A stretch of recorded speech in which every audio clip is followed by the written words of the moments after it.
अब सोचिए कितना इंपॉर्टेंट बात था कि अभी चेहरा देखिए पूरा लाल होगा मेरा, और पैरासीटामोल अभी खाया हूँ, बुखार उतरा है, और मैं सोचा हूँ कि नहीं आज बात करना ही जरूरी है। अब मैं अपनी बात शुरू करता हूँ। देखिए, इस बार बड़े सौभाग्य से माँ वीणा वादिनी और सरस्वती माता की सरस्वती पूजा एक ऐसे दिन और दिवस पर पड़ी है जिसको कुरीतियों के हिसाब से और पाश्चात्य अपसंस्कृति एक आ गई जिसको लोग वैलेंटाइन डे कहते हैं।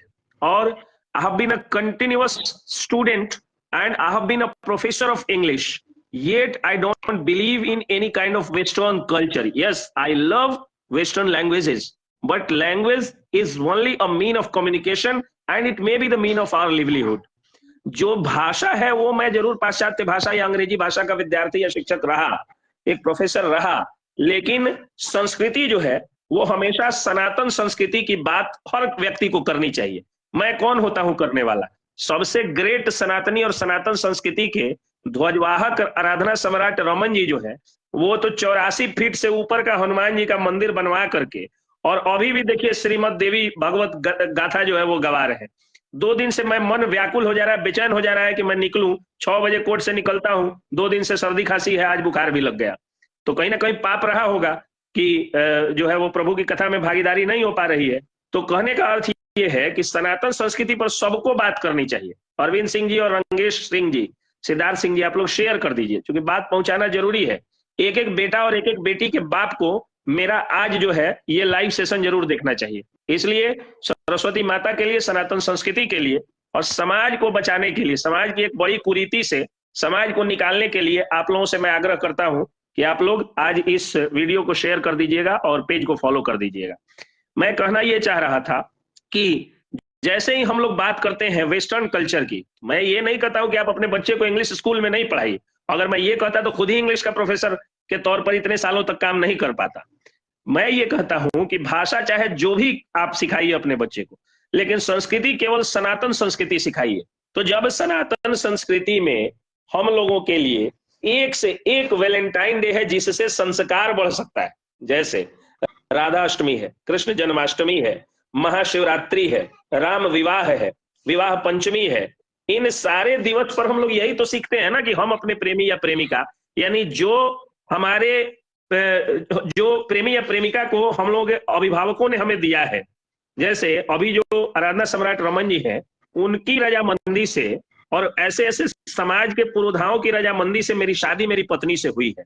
तो पत्नी के साथ एक प्रेमी के रूप में, एक पति के रूप में कैसे संस्कार पूर्वक प्रेम करना है और संतानोत्पत्ति होनी है, इसके लिए तो विवाह पंचमी का दिवस है, महाशिवरात्रि आ रहा है, बहुत सारे दिवस हैं। श्री कृष्ण जन्माष्टमी को प्रेम और प्रेमियों की, प्रेमी प्रेमिकाओं की चर्चा होती है, राधा अष्टमी को चर्चा होती है। फिर ये जो अपसंस्कृति है जो प्रीतम मुस्कान द्विवेदी जी पूछ रही है कि वैलेंटाइन डे का शुरुआत कब हुआ, देखिए वैलेंटाइन एक संत वैलेंटाइन थे, हालांकि ऐतिहासिक प्रमाण नहीं है, ये एक साहित्यिक प्रमाण है। तो संत वैलेंटाइन जो है वो जा करके और एक राज्य के राजा कहते थे कि यहाँ पे कोई प्यार मोहब्बत नहीं करेगा। वहां पर उन्होंने कहा कि दुनिया में प्रेम को सबसे बड़ा धर्म मानना है और प्रेम को सबसे बड़ा धर्म मानने के कारण हर व्यक्ति एक दूसरे से प्यार करे। यही बात राजा ने कही थी, राजा को उस संत वैलेंटाइन ने कहा था।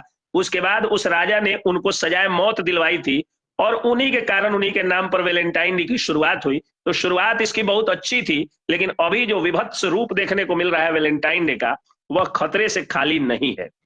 मैंने इसके पहले कई सारे वीडियोस बना करके, कई सारे रिपोर्ट्स में, कई सारे आर्टिकल्स में, और अभी जो एक लीगल जर्नल छपता है पटना से, उसमें भी मैंने अपना एक आर्टिकल दिया है इंग्लिश में। उसमें मैंने बताया है कि आज 10 में 8 मर्डर्स जो है वो प्यार मोहब्बत के कारण हो रहे हैं। तो जब प्यार मोहब्बत के कारण 10 में 8 मर्डर्स हो रहे हैं, ऐसे में अगर कोई तर्क दे कि श्री कृष्ण ने भी हम लोगों की मां राधा से प्यार किया था, या कोई अगर तर्क दे कि भगवान मैया पार्वती जो है वो शिव से प्यार की थी और लव मैरिज हुआ था, तो उस प्रेम में कहीं से अश्लीलता या शारीरिक हवस या भूख की बात नहीं है। उस प्रेम में कोई भी फिजिकल अट्रैक्शन नहीं था। भगवान श्री कृष्ण जब हमारी मां राधा के साथ थे उस समय उनकी आयु 16 वर्ष से कम हुई थी, यानी उस समय तक उनको कोई प्यूबर्टी नहीं हुई थी। कहने का अर्थ ये है कि वो एक हृदय का प्रेम था, वो वैसा प्रेम था जो अभी हमको मामा जी से है, मामा जी को हमसे है, अभी हमारे गुरु से, हमारे माता पिता से है। उसी तरह लड़का या लड़की, कई सारे लड़कियां भी हम लोगों की दोस्त है जिनसे बहुत ज्यादा प्रेम है, आज भी बातचीत होती है, लेकिन उस प्रेम को कहीं अश्लीलता का नाम नहीं दिया जा सकता है। तो मेरे कहने का मतलब ये है कि सरस्वती पूजा हो रही है। माँ सरस्वती विद्या, बुद्धि, साहित्य, संगीत, कला सबकी देवी है, और माँ सरस्वती के कारण ही एस के पंकज वकील हैं और आराधना सम्राट रमन जी नॉर्थ बिहार के जाने माने गायक हैं।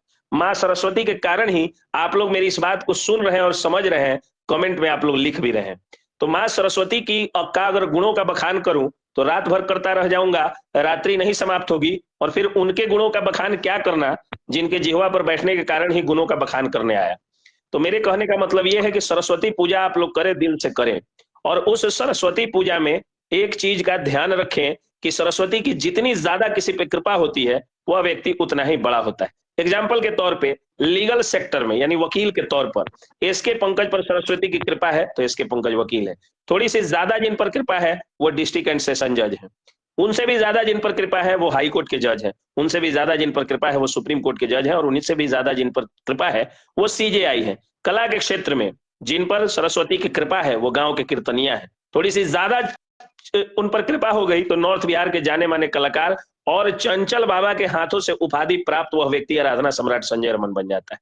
थोड़ी सी और कृपा होती है तो वह व्यक्ति शारदा सिन्हा बन जाता है, मैथिली ठाकुर बन जाता है। थोड़ी सी और कृपा होती है वह व्यक्ति नरेंद्र चंचल बन जाता है, उदित नारायण बन जाता है। थोड़ी सी और कृपा होती है वह व्यक्ति विश्व प्रसिद्ध गायकों में से एक हो जाता है।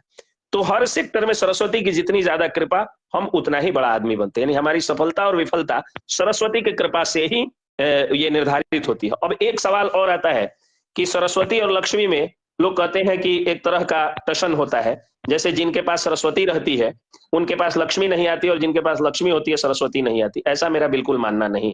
सरस्वती सही रूप में जिनके पास आती है, लक्ष्मी माता को मजबूर होकर आना पड़ता है, और जिनके पास डायरेक्ट लक्ष्मी पहुंच जाती है वह लक्ष्मी लक्ष्मी का रूप नहीं होती है। वह आती तो दिवाली के दिन जरूर है, लेकिन उसी रूप में जिसको डगरा बजा करके हम लोग भगाते हैं अगले दिन, यानी वह विघ्न के रूप में आती है, और वह बर्बादी के ट्रेन पर बैठा करके आपको विनाश के स्टेशन तक पहुंचा देती है। तो कहने का मतलब मेरा यह है कि माँ सरस्वती की पूजा, साधना और आराधना हम लोग पूरी भक्ति भाव से, यथाशक्ति फोटो से, यथाशक्ति मूर्ति से, यथाशक्ति विशाल और भव्य प्रतिमा से हम लोग कर सकते हैं। आप लोग श्रद्धा से जरूर करिए। लेकिन अब जो मैं बात बोलने जा रहा हूं वो ये बात मैं बोलने जा रहा हूं कि जो सनातन संस्कृति के विपरीत जो वेस्टर्न कल्चर है, जिसका अगर अभ्रंश शब्द निकाला जाए तो वो माफ करिएगा आप सब लोग, हमारी माताएं बहनें भी जुड़ी हुई हैं, मामा जी हैं एडमिन के तौर पे, लेकिन जो मैं शब्द कहने जा रहा हूं कड़वा है लेकिन सच्चा है। वो वेस्टर्न कल्चर नहीं बल्कि वैश्या कल्चर है। तो उस वैश्या कल्चर से अपने बच्चों को बचाना आपकी जिम्मेदारी है। हर माँ बाप में साइकोलॉजिकली एक फिट होता है कि मेरा बच्चा तो अभी बहुआ है, बहुत सीधा है, बहुत भोला है। तो अगर आपका बच्चा बहुत सीधा और भोला है तो आराधना सम्राट रमन जी का फेसबुक पोस्ट याद करिए कि अगर आपकी बेटी सही है, आपका बेटा सही है, तो पार्क में क्या मंगल ग्रह से उतना ज्यादा संख्या में लड़का लड़की बैठने आ रहा है। कहने का मतलब ये है कि आज जो है, आज वो वेस्टर्न कल्चर जिसको वैश्या कल्चर संतों के द्वारा कहा जाता है, वो आज जो है वो किस डे है। तो अब सोच करके देखिए कि ये चुम्बन जिसका महत्व इतना बड़ा है, जिससे लोगों की संतानोत्पत्ति की शुरुआत होती है, प्रथम चरण होता है, उसको अगर लड़का लड़की करता हो तो समाज कहाँ जा रहा है, सो सोच करके देखिए। इसके पीछे अगर बात होगी तो बहुत सारी बातें हो जाएंगी, और शादी विवाह का सही समय पर नहीं होना भी इसके पीछे एक बहुत बड़ा कारण है।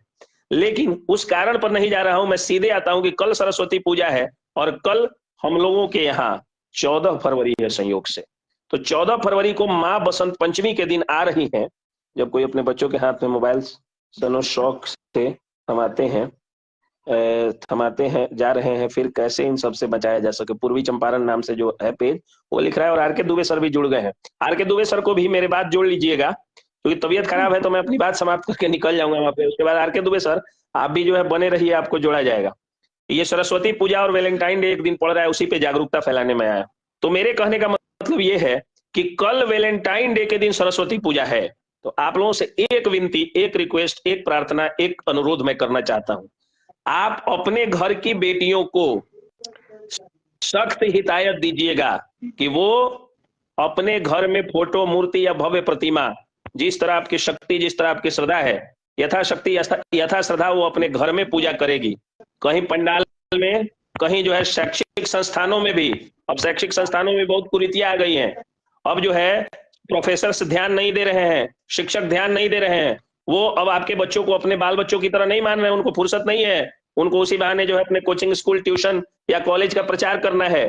तो आपके बच्चों पर जो उसके गुरुजन हैं, जो माता पिता से भी बड़ा स्थान रखते थे, उनके पास अब समय ही नहीं, इतना शिष्य हो गया, इतना पैसा कमाना है, और आप लोग समाज को इतना महंगा बना दिए, इतनी खर्चीली शादी, खर्चीला सब कुछ कर दिए। लोगों का स्टेटस कार, फ्लैट और चमचमाते हुए ड्रेस से आप लोग कर दिए। संस्कार छोड़ दिए, विद्वता छोड़ दिए, साहित्य संगीत कला के आधार पर इज्जत नहीं करते हैं। तो गुरुजनों को भी कमा के अमीर होना है, आपके बच्चों को संस्कार नहीं देना है। आपके बच्चों का सिर्फ जो है वो शैक्षिक प्रमाण पत्र में ज्यादा परसेंटेज दिखा करके और अपना कोचिंग, ट्यूशन, स्कूल चलाना है। आप लोगों से रिक्वेस्ट यही है कि अपनी बेटियों को कल के दिन आप लोग घर से नहीं निकलने दीजिएगा सरस्वती पूजा के नाम पे। अगर कहे कि पड़ोस में मैं जा रही हूँ जो है वो फलना पंडाल में, फलना भैया, फलना चाचा, फलना सर ने मूर्ति रखा है और वहां जा करके मुझे प्रसाद ग्रहण करना है या पूजा करना है, तो आप कहिए घर में ही करो, ज्यादा बेहतर होगा।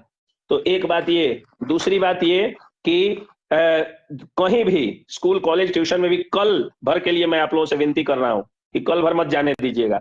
क्योंकि अगर कल आपकी बेटियां घर से निकलेंगी, दूसरे पूजा पंडाल में जाएंगी केवल पूजा के नाम पे, तो आप समझ लीजिएगा कि आपके बेटा बेटी के लिए खतरा ही खतरा है। और खतरा अगर केवल गर्लफ्रेंड बॉयफ्रेंड आज के युग में बन जाए तो मैं माफ कर दूंगा।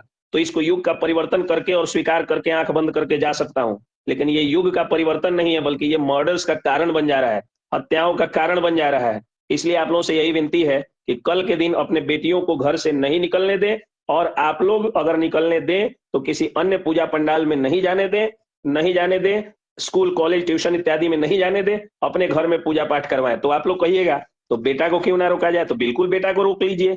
मैं तो कह रहा हूं कि बेटा को भी कंट्रोल करके रखिए। लेकिन अगर बेटी के बाप लोग संजीदगी से इस चीज को लेकर निकलने ही नहीं देंगे, तो मुझे लगता है कि लड़का लोग निकल करके भी, चाह करके भी कुछ नहीं कर पाएगा। और ये एक सामाजिक सच्चाई है। हमको भी अभी बेटा नहीं है, लेकिन ये सच्चाई है कि जो लोग कहते हैं ना कि बेटा बेटी बराबर है, तो वो लोग गलत बोलते हैं। बेटा बेटी बराबर नहीं होता है। अगर बराबर होता तो मर्द को ईश्वर ने ज्यादा ताकत दिया, औरत को ईश्वर ने कम ताकत दिया। एक कहानी आप लोग सुने होंगे कि एक राजा के दरबार में दो बच्चों को लेकर के, हीटर ऑफ करो भाई, बहुत गर्मी हो गई, एक तो बोलने से गर्मी, एक हीटर इतना ऑन कर। तो एक राजा के दरबार में एक लड़का एक लड़की के लिए लड़ते हुए दो माएं आई और बोली कि हमको, ये मेरा बेटा है, ये मेरा बेटा है। तो राजा तरकीब निकाले, बोले कि एक काम करते हैं, काट के दोनों को दो पार्ट में बना देते हैं, बांट देते हैं, जिसका आधा तुम ले लो, आधा तुम ले लो। तो जो ओरिजिनल माँ थी बोली कि नहीं, हमको मेरा बेटा नहीं है, इसी का इसी को दे दीजिए। तब राजा को लगा कि जिसको सही ममता है वो बेटा है। अब आज का समय रहता तो दोनों माई कहानी पढ़ ली है, तो दोनों कह देती कि हाँ इसको दे दो, इसको दे दो, राजा कंफ्यूज हो जाते।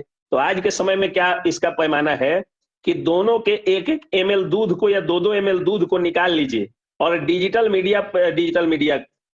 मीटर पर उसको तौल दीजिए। जिसके दूध का वजन ज्यादा होगा वो बेटे की माँ होगी, और जिसके दूध का वजन कम होगा वो बेटी की माँ होगी। कहने का मतलब है कि जब माँ के दूध में ही शक्ति बेटा को ज्यादा दिया जाता है, तो फिर भले बनावटी बातें नारीवादी लोग कह दें कि हाँ बेटा बेटी बराबर है, ये गलत बोलता है। बेटा बेटी बराबर है शिक्षा में, दीक्षा में, रोजगार में, परिवार में, समाज में बराबर है, लेकिन शरीर में और लैंगिक विषमता तो ईश्वर का ही बनाया हुआ है। तो कहने का अर्थ यह है कि जो चीज बेटियों को ईश्वर ने दिया वो बेटों को नहीं, जो बेटों को दिया वो बेटियों को नहीं। अंत में बुढ़ापे में जितना प्यार से सेवा बेटी कर सकती है उतना बेटा नहीं कर सकता है, उसमें बेटी नंबर 1 हुई। और उसी तरह समाज में अभी जो है वो बेटा जितना आजादी से जी सकता है, जितना उसको सेक्सुअल फ्रीडम मिला हुआ है, जितनी उसको शारीरिक क्षमता मिली हुई है, उतने बेटियों को नहीं मिलती है। अब दूसरी बात क्या है कि पूर्वी चंपारण से आ रहा है कि सर बेटियों को रोना चाहिए, बात है, लेकिन बेटों को भी, वही मैं उसी पर अभी मैंने कहा है कि बेटों को भी रोकिए, अच्छी बात है, लेकिन बेटियों को खास करके जरूर रोकिए। दूसरी एक महत्वपूर्ण बात के साथ मैं अपनी बात को